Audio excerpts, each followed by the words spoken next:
Vendredi 15 novembre 2024, mesdames et messieurs, bonsoir et bienvenue dans ce journal. Tout de suite, le sommet. Budget 2025 du Bénin, le ministre de l'économie a dévoilé un budget ambitieux de 3 551 milliards de francs CFA, axé sur l'équité sociale, les infrastructures et le développement économique. Détails à venir. Mali, Burkina Faso, tension médiatique. La haute autorité de la communication malienne a convoqué Joliba TV après une plainte du Burkina Faso concernant un débat sur une tentative de coup d'État. Les précisions dans un instant. Chez l'Université du Bénin, Isaïe de Cotonou remporte la finale de football masculin et devient championne de la 11e édition des Jeux universitaires. Plus d'informations dans notre rubrique sport.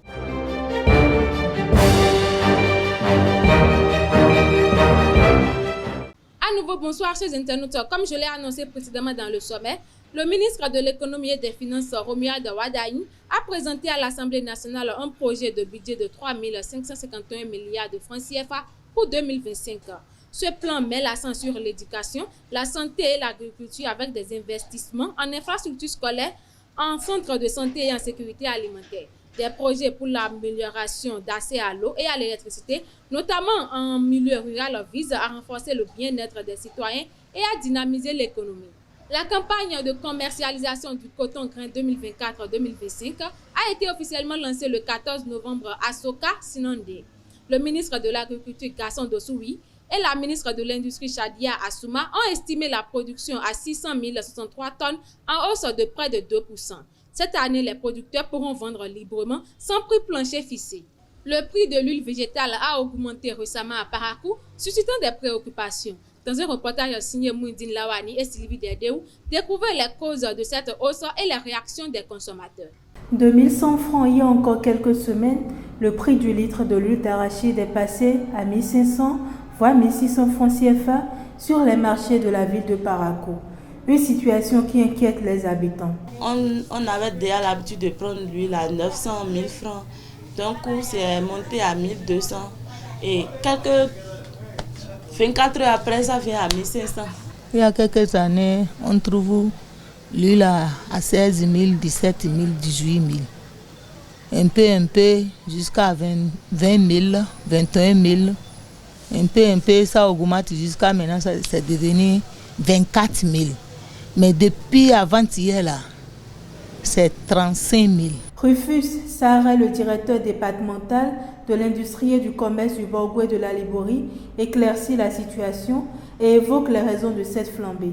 Effectivement, depuis quelques jours, un peu plus d'une semaine, nous avons constaté, à notre grande surprise,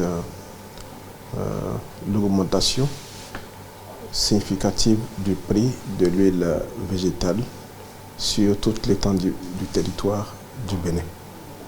C'est une réalité que nous vivons depuis quelques jours. Et après investigation, nous nous sommes rendus compte que l'huile est chère depuis l'origine. Les principales causes concernent la mauvaise récolte et la baisse de la production de la matière première au niveau des grands pays producteurs, notamment la Malaisie et l'Indonésie, qui n'ont pas fait une bonne récolte cette année. Donc c'est la raison principale pour laquelle le prix est élevé. Cependant, il est crucial de rester optimiste et de continuer à consommer l'huile locale. Aux consommateurs plaignants, je les invite vraiment à des mesures de substitution et des comportements de résilience. La première solution, c'est d'abord réduire la consommation de l'huile végétale. La deuxième mesure que je recommande, c'est de se rabattre sur l'huile végétale locale fabriquée au Bénin, qui coûte un peu moins cher que l'huile importée en attendant.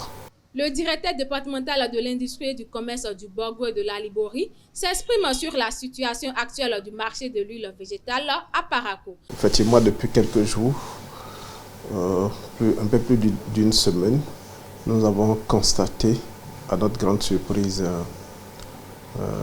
l'augmentation significative du prix de l'huile végétale sur toute l'étendue du territoire du Bénin.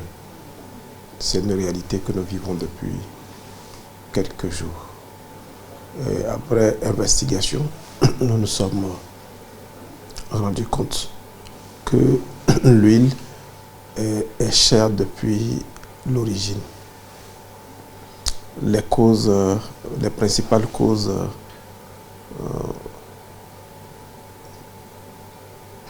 concernent la mauvaise récolte et la baisse de la production de la matière première au niveau des grands pays producteurs, notamment la Malaisie et l'Indonésie, qui n'ont pas fait une bonne récolte cette année. Donc c'est la raison principale pour laquelle le prix est élevé. L'huile qui vient de l'extérieur, qu'on vend habituellement dans les bidons de 25 litres, est fabriquée essentiellement par les noix de palme, l'huile de palme décolorée, les graines de tournesol et autres. Donc la récolte n'a pas été du tout bonne cette année. Donc ça fait que la production de l'huile a considérablement baissé. Nous observons peut-être qu'il y aura un mécanisme de substitution au niveau international. Et si c'est le cas, la production va s'augmenter et puis le prix va certainement baisser. Mais pour ce qui concerne le Bénin, je sais que avec la nouvelle récolte du coton, les graines de coton seront disponibles et la production de l'huile végétale locale du Bénin va s'augmenter certainement pour jouer l'équilibre. Aux consommateurs plaignants, moi-même j'achète l'huile très chère et l'argent de la propriété a augmenté nécessairement à cause de l'huile qui a flambé. C'est un phénomène qui ne concerne pas seulement le Bénin, c'est un phénomène international. Je les invite vraiment à des mesures de substitution et des comportements de résilience. La première solution, c'est d'abord réduire la consommation de l'huile végétale. La deuxième mesure que je recommande, c'est de se rabattre sur l'huile végétale locale fabriquée au Bénin, qui coûte un peu moins cher que l'huile importée en attendant. Demander sa fiancée en mariage en se mettant à genoux, un geste de romantisme ou une obligation. Les citoyens de Parakou partagent leur avis sur ce sujet. Ce n'est pas une obligation pour tout. Mais c'est bon de te mettre à genoux avant de demander la main à celle que tu veux épouser. Parce que tu veux l'honorer. Je dirais que non, ce n'est pas une obligation de se mettre à genoux. Mais quand l'homme fait ça à sa fiancée, c'est joli à voir. Bon, selon moi, ce n'est pas une obligation. Pourquoi? Oui, parce que quand tu te mets à genoux en demandant à une fille en fiançailles, c'est une exposition selon moi. Tu t'exposes. Bon, pour moi, oui, parce que depuis le début, et ça a été comme coutume, et les hommes se mettaient déjà à genoux pour demander. Et si un riche se met à genoux pour demander la main de sa go, donc pourquoi pas un pauvre aussi. Ça le dérange en quoi de se mettre en genoux pour demander la main de sa go en mariage. Je crois que ce n'est pas une obligation, parce que ce n'est pas une tradition à respecter. Et les femmes, elles croient que c'est forcément ça que tu dois faire pour les montrer que tu l'aimes. Je pense que tous ceux qui le font aujourd'hui pensent qu'on doit le faire comme ça. C'est juste du copiage, ils veulent copier ce qui se passe. Si vous voulez montrer à votre cours que vous l'aimez, faites preuve de créativité.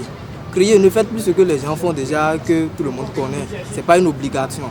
Et pour ceux, je vais dire, certains vont parler des pauvres et autres, la solution pour les pauvres, c'est d'enceinte la go. Tu enceintes la go, tu es tranquille, les parents vont venir chez toi. Ils vont venir te chercher. Faisons un tour maintenant dans le monde. Le Togo célèbre 25 nouveaux agrégés en médecine grâce au 22e concours d'agrégation du CAMES tenu en Guinée.